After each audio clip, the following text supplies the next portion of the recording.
मुंबई पुण्यातून लोक येतात, बसेस करून येतात, स्वतःहून मतदान करतात, आपल्या घरच्या लोकांना भेटत नाही, पुन्हा आपण मार्गस्थ होतात, जिथे कुठे आहे तिकडे जाण्याकरता रवाना होतात.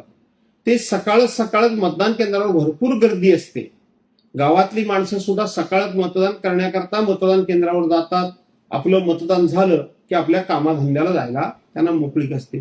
त्याच वेळेला एवढ्या मोठ्या प्रमाणामध्ये ही मशीन्स बंद पडण्याची ही म्हणजे पडली, ही सगळी जी काही बंद पडण्याची प्रक्रिया झाली किंवा बंद पडली ती त्याच वेळेला कशी झाली, आमच्या मनामध्ये हीच शंका आहे. दुपारनंतर एकाच दुसरं ईव्हीएम मशीन बंद पडल्याची जे तक्रार आली, पण दुपारच्या अगोदरच कशी मशीन बंद पडली? म्हणजे एका ठिकाणी 3 मशीन बंद पडली, 4 मशीन बंद पडली. त्यामुळं लोकांचं मतदान कमी व्हावं ग्रामीण भागातलं, याकरता म्हणून ह्या अशा पद्धतीचा कुठेतरी डाव रचला गेला तर नाही ना. कारण ग्रामीण भागामध्ये विद्यमान सरकारच्या विरोधात प्रचंड राग आहे. काल जवळजवळ 70 ते 80 ठिकाणी खेड, गुहागर आणि चिपळूण या 3 तालुक्यामध्ये किमान 80 ते 90 ठिकाणी, 70 ते 80 ना 80 ते 90 ठिकाणी ईव्हीएम मशीन बंद पडल्या. ईव्हीएम मशीन बंद पडल्यानंतर एका ठिकाणी एकाच दुसरी मशीन यापूर्वी देखील बंद पडत होती. परंतु एवढ्या मोठ्या प्रमाणामध्ये मशीन बंद पडण्याचा हा पहिला प्रकार अतिशय निंदाजनक तर आहेच, पण त्याचबरोबर निवडणूक आयोग, महाराष्ट्र सरकार, या सरकारचा या निवडणुकांच्याकडे बघण्याचा दृष्टिकोन किती निराशाजनक आहे, नैराश्यजनक आहे हे यातून दिसतं.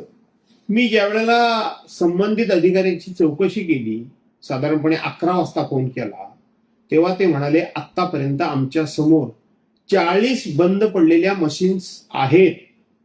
50 मशीन्स ह्या आम्ही रत्नागिरीतून मागवलेल्या आहेत, त्या तासाभरात येतील. एका मतदान केंद्रावर 2-2, 3-3 तास ईव्हीएम मशीन बंद पडल्यानंतर त्या ठिकाणी मशीन पोहोचूच शकल्या नाही. तुम्हाला आश्चर्य वाटेल, ज्या ठिकाणी चिपळूणचं हे निवडणूक निर्णय अधिकाऱ्यांचं ऑफिस आहे, तिथून अवघ्या 2 किलोमीटर असलेल्या या बाजूच्या कापसाळ गावामध्ये 3 तास मशीन बंद पडल्यानंतर, ईव्हीएम मशीन बंद पडल्यानंतर 3 तासापर्यंत त्या ठिकाणी ईव्हीएम पोहोचू शकलं नाही. ज्या वेळेला मी अधिक खोलात गेलो तेव्हा मी बघितलं तर जवळजवळ 40 टेक्निशियन्स हे गोळा केले होते आणि त्यांच्या समोर मशीन्स ह्या बंद करायला, म्हणजे पुन्हा सुरू करण्याकरता दुरुस्त करण्याचं काम हे त्यांना देण्यात आलं होतं. हे निवडणूक आयोग एवढा करोड रुपयाचा खर्च करतं, हजारो अधिकारी कामाला लावतात, हजारो पोलीस संरक्षणाकरता उभे करतात, अनेक स्वयंसेवी संस्थांचे लोक इथं उभे करतात, आणि नेमका करतात काय? आणि म्हणून ही मशीन्स गुजरातवरून, मध्य प्रदेशवरून आलेली, महाराष्ट्र निवडणूक आयोगाने ही जी मशीन्स आणलीत, या मशीनच्या बाबतीत खूप मोठा फ्रॉड झालेला आहे, खूप मोठा घोटाळा झालेला आहे.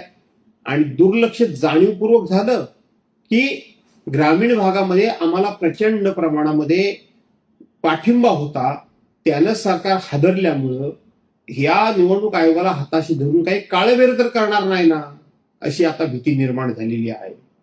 आणि म्हणून माझी विनंती आहे की आता बाद झालं. ईव्हीएम मशीनवर संपूर्ण देशवासियांचा विश्वास तर उडालेला आहेच.